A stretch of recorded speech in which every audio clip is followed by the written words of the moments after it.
আসসালামু আলাইকুম ভিউয়ার্স, কেমন আছেন সবাই? সুমাইয়াস কিচেনে আপনাদের সকলকে স্বাগতম।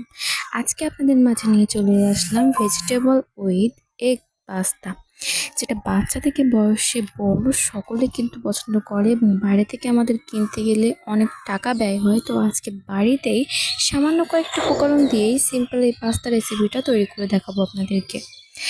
এবং এটা খেতে এতটাই মজা হয়েছিল যে বাড়ির সবাই এটা তো খুব বেশি পছন্দ করেছে। নিশ্চয়ই আপনাদেরও এটা খুব বেশি পছন্দ হবে।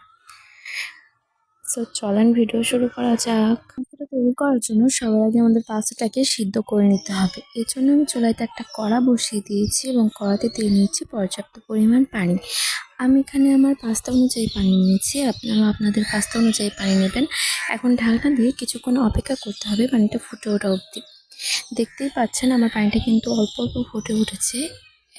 এবং এই মুহূর্তে আমি আমার পানিটাতে সামান্য পরিমাণ সাদা তেল ব্যবহার করছি এবং দিয়ে দিচ্ছি 3 টেবিল চামচ নুন। আপনারা কিন্তু এখানে আপনাদের পাস্তার পরিমাণটা দেখে লবণ এবং তেলটা অ্যাড করবেন।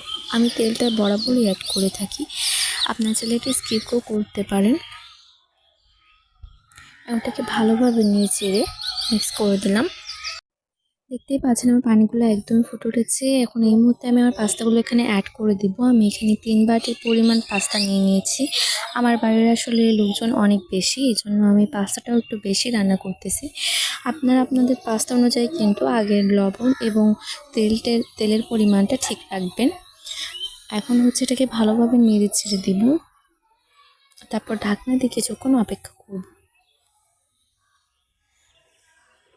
ঢাকনাটা সরিয়ে দেখিয়ে দিচ্ছি, আমার পানিটা কিন্তু খুবই ভালোভাবে ফুটে উঠেছে এবং আমার পাস্তাটাও কিন্তু একদমই হাফ সিদ্ধ হয়েছে। আমি পাস্তাটা একটু নেড়েচেড়ে আপনাদেরকে দেখিয়ে দিচ্ছি। আমার পাস্তাটা কিন্তু হাফ সিদ্ধ হয়ে গেছে। তো আমি আরও কিছুক্ষণ অপেক্ষা করব। ঢাকনাটা দিয়ে আরও কিছুক্ষণ অপেক্ষা করতে হবে পাস্তাটা পুরোপুরি সিদ্ধ হওয়ার জন্য। তো আমি ঢাকনাটা আবারও সরিয়ে আপনাদেরকে দেখিয়ে দিচ্ছি। নাড়াচাড়া দিয়ে আপনাদেরকে দেখিয়ে দিব। আমার পাস্তাটা কিন্তু দেখেই বোঝা যাচ্ছে যে এখন একদম ভালোভাবে সিদ্ধ হয়ে গিয়েছে। এই যে দেখুন, একদম ভালোভাবে সিদ্ধ হয়ে গিয়েছে। এখন আমি গ্যাসটা অফ করে এটাকে ঠান্ডা হওয়ার জন্য অন্য একটা পাত্রে ঢেলে নেব। এখন চুলাতে আরও একটা কড়া দিয়ে তাতে আমি তেল দিয়ে নিচ্ছি। তেলটা গরম হয়ে গেছে। এখন আমি আলু কুচি দিয়ে দেবো, এটার ভিতর দিয়ে দেব বরবটি কুচি, তারপর দিয়ে দেব মরিচ কুচি,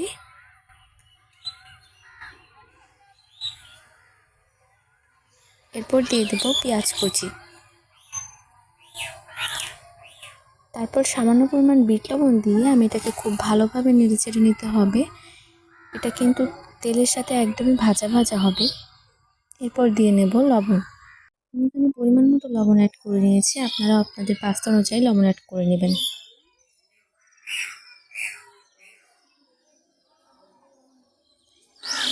তারপর খুব ভালোভাবে এটাকে নেড়েচেড়ে নিতে হবে। এরপর দিয়ে দেবো হলুদের গুঁড়া সামান্য পরিমাণে। খুব বেশি হলুদের পরিমাণ দিলে কিন্তু একদমই হলুদ হলুদ গন্ধ বেরোবে, খেতে ভালো লাগবে না, এই জন্য হলুদের পরিমাণটা ঠিক রাখতে হবে। এখন এটাকে খুব ভালোভাবে মিক্স করে নিয়েছি। তারপর দিয়ে দেবো টমেটো কুচি। পাস্তার মূল আকর্ষণ কিন্তু টমেটো কুচি। এখন দেখতেই পাচ্ছেন এটা মোটামুটি একটু ভাজা ভাজা মতো হয়ে এসেছে।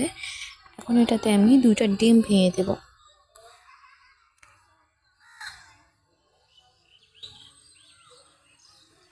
এবার এটাকে খুব ভালোভাবে মিক্স করে নিতে হবে। ডিমটা যেন সম্পূর্ণ জায়গাতে লেগে যায়, এভাবে মিক্স করে নিতে হবে। আপনারা সাথে সাথেই মিক্স করা শুরু করে দেবেন, নাহলে কিন্তু ডিমটা এক জায়গায় হয়ে জমে যাবে। আমার মশলাটা কিন্তু অনেকটাই ভাজা ভাজা হয়ে গেছে। এখন আমি এটাতে টমেটো সস অ্যাড করে দিচ্ছি। আমি এখানে দোকান থেকে কিনতে পাওয়া যায় এমন টমেটো সস অ্যাড করেছি, আপনারা চাইলে বড়টা থেকেও দিতে পারেন। এখন এটাকে খুব ভালোভাবে একদমই ভাজা ভাজা করে ফেলতে হবে। দেখতেই পাচ্ছেন আমার এটা খুব ভালোভাবে ভাজা হয়ে গেছে। এখন আমি তেলে রাখা পাস্তাগুলো এর ভিতরে দিয়ে দেব। খুব ভালোভাবে পাস্তার সঙ্গে এটাকে মাখাতে হবে যেন কোথাও কোনো পাস্তা থেকে না যায়।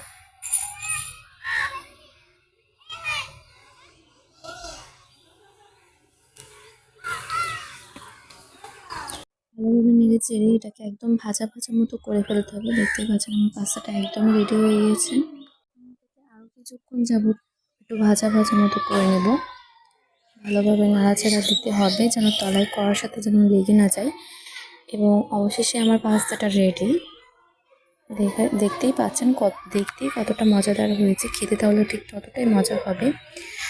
তো এখন আমি এটা আপনাদেরকে পরিবেশন করে দেখাচ্ছি। এইরকম মজার মজার রেসিপি পেতে চাইলে আমার চ্যানেলটি অবশ্যই সাবস্ক্রাইব করে রাখবেন, পাশে থেকে বেল আইকনটি চাপ দিয়ে দেবেন এবং আমার ভিডিওটি ভালো লাগলে একটা লাইক দিয়ে দেবেন। আল্লাহ হাফেজ।